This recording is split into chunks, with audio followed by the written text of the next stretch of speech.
자, 하나님께서 이스라엘 백성들에게 승리를 주셨습니다. 자, 그 승리의 내용은 이렇죠. 여리고성을 돌 때 하루에 한 바퀴씩, 그리고 일곱째 날에는 7바퀴를 돌고, 그리고 외치라고 했습니다. 그러면 그 성이 무너져 내릴 것이다. 하나님의 방법대로 이 견고한 성을요 무너뜨리셨습니다. 자, 16절 말씀에 보면 7번째 제사장들이 나팔을 불 때 여호수아가 백성에게 이르되 외치라, 여호와께서 너희에게 이 성을 주셨느니라. 여호와께서 이 성을 주셨다. 이 말의 의미는요, 하나님께서 친히 이 성을 무너뜨리셨다라는 거고, 그리고 그 승리를 이스라엘 백성들에게 주셨다라고 하는 그런 의미가 될 것입니다. 그러므로 이것은 고대의 간수법에 따라서 그 성 안에 있는 모든 전리품들은 실질적으로 성을 무너뜨리신 다 하나님의 곳간으로 들어가야 되는 것이 맞아요. 그게 고대 간수법입니다. 왜요? 사람이 무너뜨린 게 아니고 누가 무너뜨린 거예요? 하나님께서 친히 하나님의 방법으로 이 성을 무너뜨렸고, 그러면 당연히 그 전리품은 하나님이 다 취하시는 것이 맞습니다. 그래도 오늘 하나님은 이스라엘 백성들에게 여리고성을 무너뜨리면서 그 전리품에 손을 대지 말라고 했습니다. 18절에 보니까 너희는 온전히 바치고 그 바친 것 중에서 어떤 것이든지 취하여 너희가 이스라엘 진영으로 바치는 것이 되게 하여 고통을 당하게 되지 아니하도록 오직 너희는 그 바친 물건에 손대지 말라. 좀 말이 좀 어려운데 하나씩 좀 봅시다. 18절에 보면 온전히 바치고 나와 있죠. 이것이 히브리 단어로 헤렘입니다. 오늘 설교 말씀의 제목과 똑같아요. 그 다음에 그 바친 것 중에서, 이것도 헤렘입니다. 마지막에 너희는 그 바친 물건에 손대지 말라라고 했을 때 바친 물건도 헤렘입니다. 자, 헤렘이다라고 하는 것이 상당히 중요한 뜻을 가지고 있어요. 여러분, 헤렘의 가장 첫 번째 뜻이 뭐냐? 온전히 바친 것. 이게 두 글자로 말하면 봉헌이에요. 이게 봉헌하다 할 때 온전히 바친 것을 헤렘이다라고 이야기를 하고 있습니다. 자, 그리고 또 하나, 이 헤렘의 뜻은 무엇이냐면 금지, 저주다라고 하는 뜻을 가지고 있습니다. 자, 온전히 바치다, 봉헌의 의미는 어떤 의미일까요? 그냥 단순히 하나님 앞에 드리는 것의 의미가 아니죠. 하나님이 왜 바치라고 했습니까? 이 여리고성을 무너뜨린 건 너희들이 아니고 하나님이시다라고 하는 걸 인정하기 위해서 하나님은 바치라고 한 거예요. 그러니까 봉헌의 의미는요, 단순히 하나님 앞에 드리는 게 아니에요. 하나님이 하셨음을 인정하는 것이 바로 봉헌입니다. 여러분, 우리가 봉헌이다라고 하는 말을 쓸 때 가장 많이 쓰는 경우가 언제입니까? 헌금을 드릴 때 봉헌 기도한다고 그러죠. 여러분, 어떤 마음으로 하나님 앞에 헌금을 드리십니까? 혹여 교회 운영의 보탬이 되고자, 기부하고자, 구제하고자, 살림의 보탬이 되고자, 힘이 되고자 그런 마음으로 봉헌하시면 그건 완전히 잘못된 거예요. 하나님이 기뻐하시는 봉헌이 아닙니다. 봉헌의 여러분 가장 기본적인 의미는 뭐라고요? 하나님이 하셨음을 인정하는 거예요. 그게 봉헌의 의미예요. 그러니까 기부의 의미가 아니에요. 구제의 의미도 아니고 교회 좀 살림에 보태라고 주는 그런 의미가 봉헌의 의미는 아닙니다. 온전히 바치다, 이 봉헌에는요 하나님에 대한 인정이에요. 모든 것이 하나님이 주셨고 하나님으로부터 말미암았고 하나님께서 이 승리를 주셨다라고 하는 그것에 대한 고백, 인정 속에서 바치다, 봉헌하다, 이 헤렘이다라고 하는 가장 기본적인 뜻이 쓰였고요. 그 다음에 금지, 저주는 어떤 의미일까요? 하나님의 것에 손대지 마라. 또 저주는 어떤 의미가 있을까요? 하나님의 것에 손을 대면 반드시 처벌을 받는다. 이것이 바로 헤렘이다라고 하는 의미가 됩니다. 근데 여러분, 문제는 뭐냐? 여호수아 7장 말씀에 보면 분명히 하나님이 경고하셨음에도 불구하고 아간이다라고 하는 사람이 하나님의 것에 탐이 나서 손을 대는 장면이 나옵니다. 그리고 이것이 그의 인생에 돌이킬 수 없는 화근이 되어버려죠. 자, 그래서 실질적으로 여호수아 7장 1절에 보니 이런 말씀이 있어요.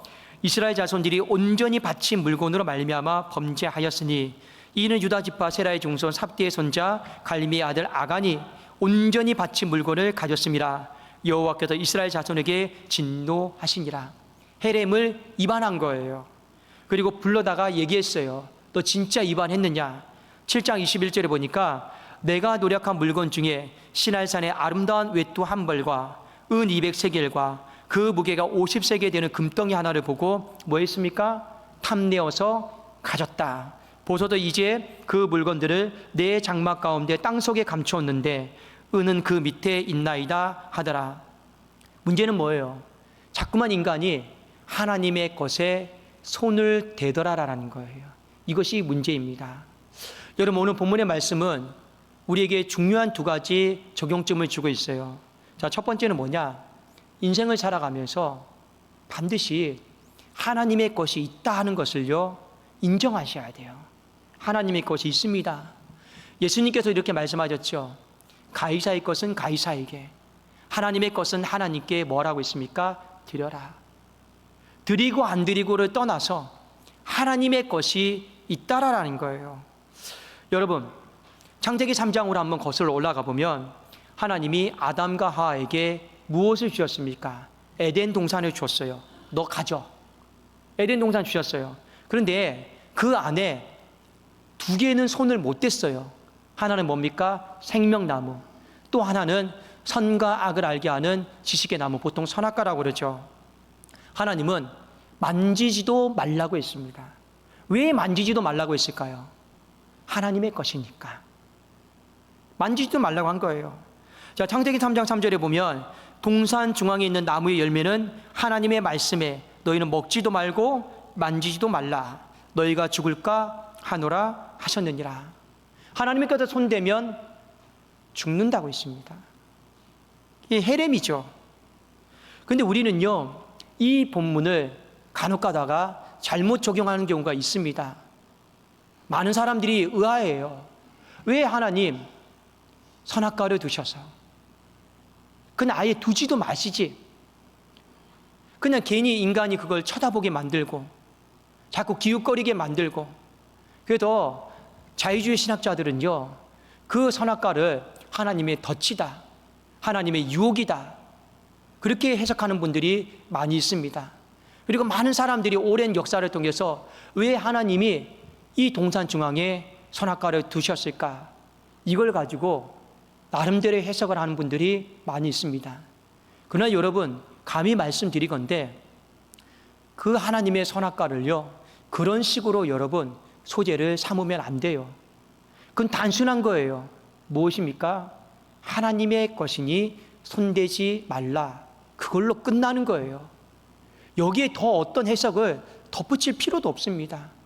하나님의 것이니까 손대지 말라라는 거예요.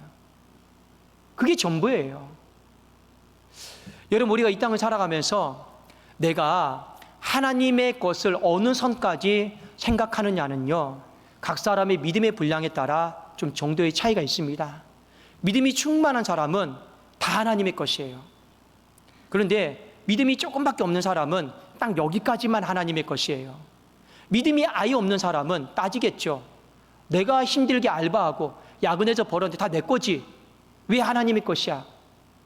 오히려 믿음이 없으면 우리는 그렇게 항변할지도 모르겠습니다. 그런데 중요한 건 뭐냐? 믿음의 분량에 따라서 우리가 하나님의 것을 인정을 하든지 안 하든지 그것과 상관없이 애시당초 천지에 있는 모든 것은요, 다 하나님의 것이었습니다. 우리가 이 땅을 살아가면서 어느 선까지 인정을 하느냐 안 하느냐, 그건 우리에게 달려 있는 거예요. 그러나 그것과 상관없이 모든 것은요, 다 하나님의 것입니다. 시간도, 물질도, 재능도. 여러분, 시간이 하나님의 것이다라는 거 가장 명백한 증거가 뭔지 아십니까? 하나님은 오늘 밤 여러분의 생명을 거둬 가시면요, 우리는 이 시간을 쓸 수가 없어요. 이 시간이 내 것이면 내가 마음대로 하지만 하나님이 생명 거둬 가시면 난 아무것도 할 수 없어요. 무엇을 가르치고 있습니까? 그 시간도 내 것이 아니다라는 거예요. 하나님의 것이죠. 자, 두 번째, 오늘 본문의 말씀의 저격점, 하나님의 것에 손을 대지 마십시오. 아담과 하와는요, 분명히 에덴 동산을 받으면서 하나님의 것에 손대지 말라라고 경고를 받았어요. 만지지도 마라. 죽는다. 여리고 성의 전쟁도 마찬가지죠. 분명히 여호수아를 통해서 하나님의 것에 손대지 마라, 죽는다라고 경고를 받았습니다. 그런데 문제는 뭐냐? 마귀가 자꾸 유혹을 해요. 어떻게 유혹을 합니까? 하나님의 것에 손대라. 그것은 네 수고로 네 승리로 얻어진 거다. 그건 처음부터 네 거였어요. 왜 그것이 하나님의 것이야? 그럼 말도 안 돼. 왜 그 시간이 하나님의 시간이야? 왜 그게 하나님 앞에 드려야 될 물질이야? 그러면서요, 하나님의 것을 다 허물어버리고 손을 대게 만드는 것이 마귀입니다. 성경에 한 가지 예를 들어볼게요. 창세기 39장에 보면 우리가 잘 알고 있는 꿈을 꾸는 요셉이 나옵니다. 하나님이 요셉의 인생을 참 많이 축복하셨죠.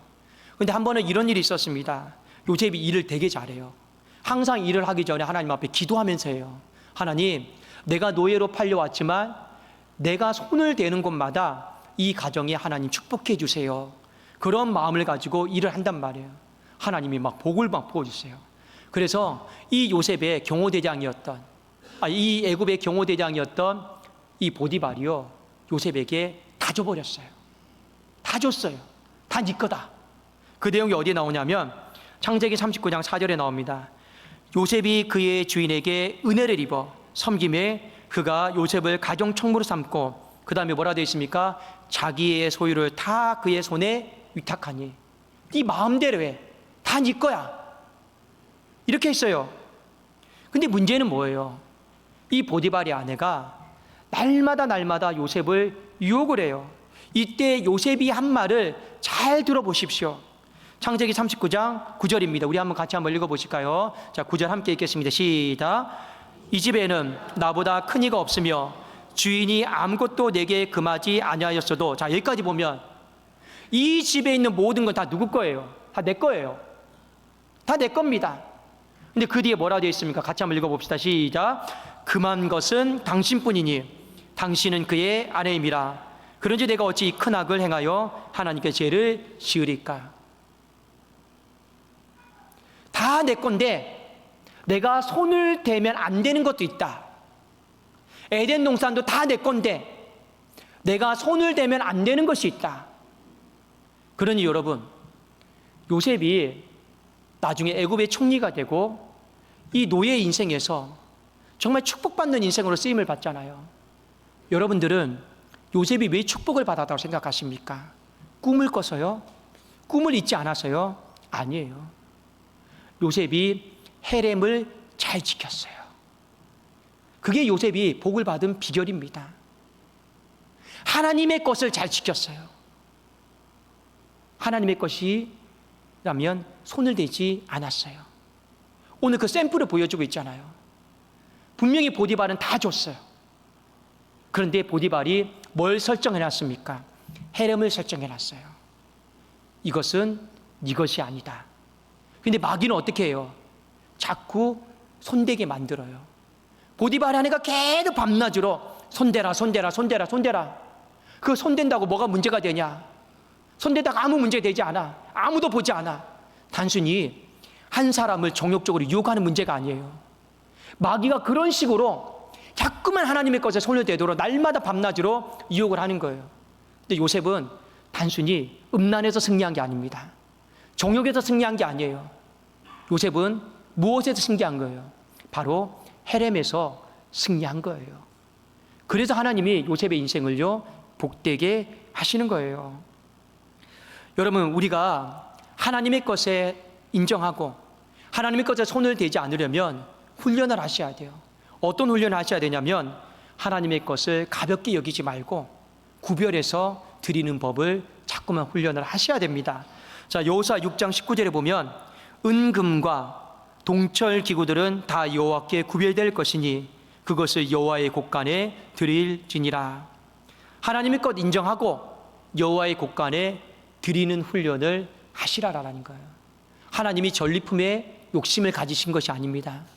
우리가 이렇게 훈련을 하지 않으면 우리는요, 에덴 동산에도 쫓겨날 거예요. 우리는 오해받아서 요셉처럼 감옥에서 평생 썩을 수도 있어요. 근데 하나님 그렇게 만들지 않았잖아요. 그래도 우리가 이 헤렘을 잘 지키려면 하나님의 것을 인정하고 하나님의 것을 우리가 자꾸만 구별해서 드리는 훈련을 하셔야 됩니다. 시간은 누구의 것입니까? 하나님의 것이에요. 그래도 여러분, 세상 사람들은 월화수목금토일이라고 하죠. 달력에는 월화수목금토일이라고 안 되어 있습니다. 일월화수목금토라고 되어 있습니다. 그 일이 여러분 썬데이가 아니죠.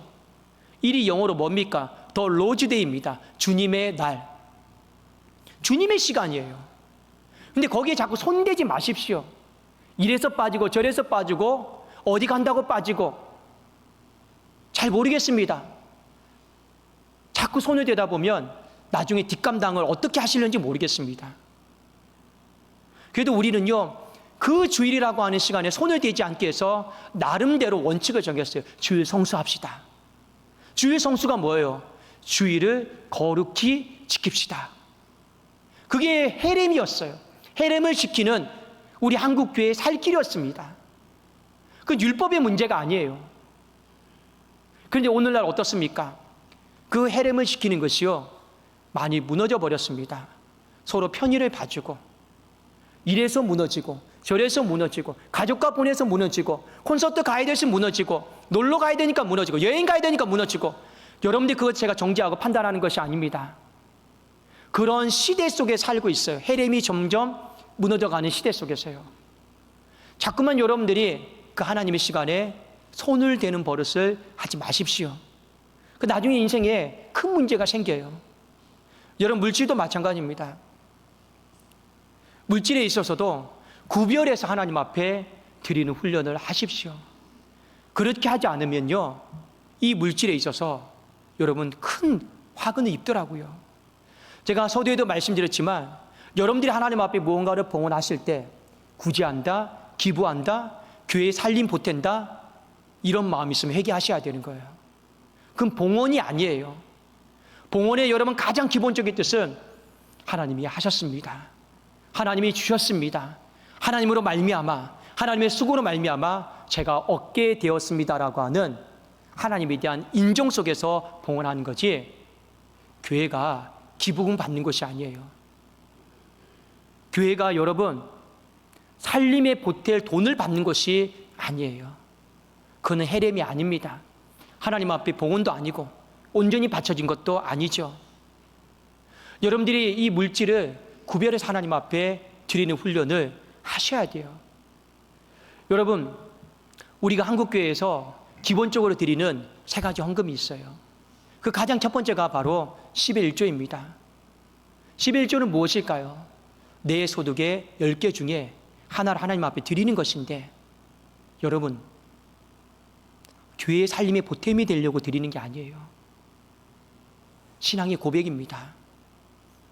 내가 직장생활 들어가고 건강하게 일을 할 수 있고 다 하나님의 은혜로 얻은 것입니다. 인정이에요. 그래도 우리는 드리는 거예요. 감사? 우리 주마다 감사헌금 올려드리죠. 왜 하나님 앞에 드린 겁니까?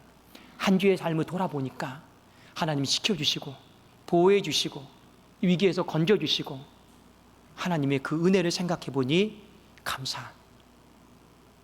죽지 않고 오늘 이 자리에서 예배드리게 하시니 감사.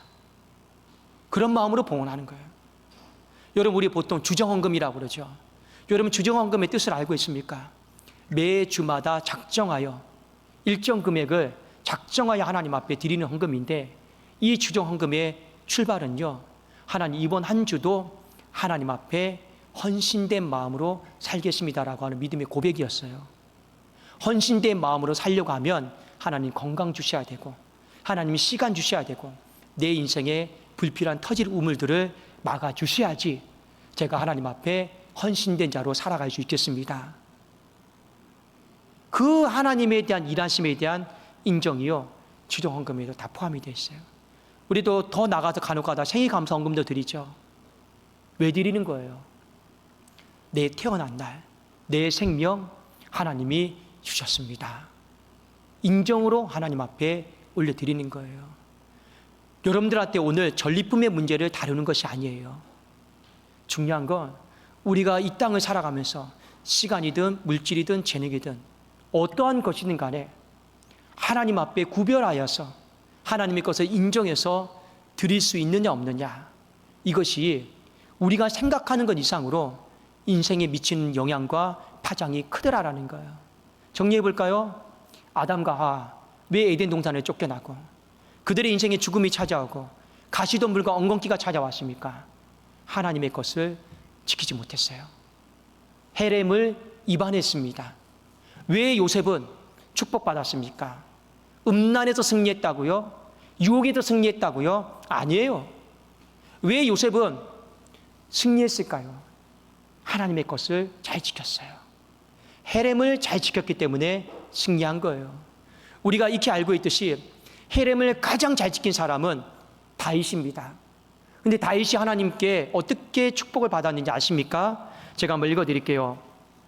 역대상 29장 11절입니다.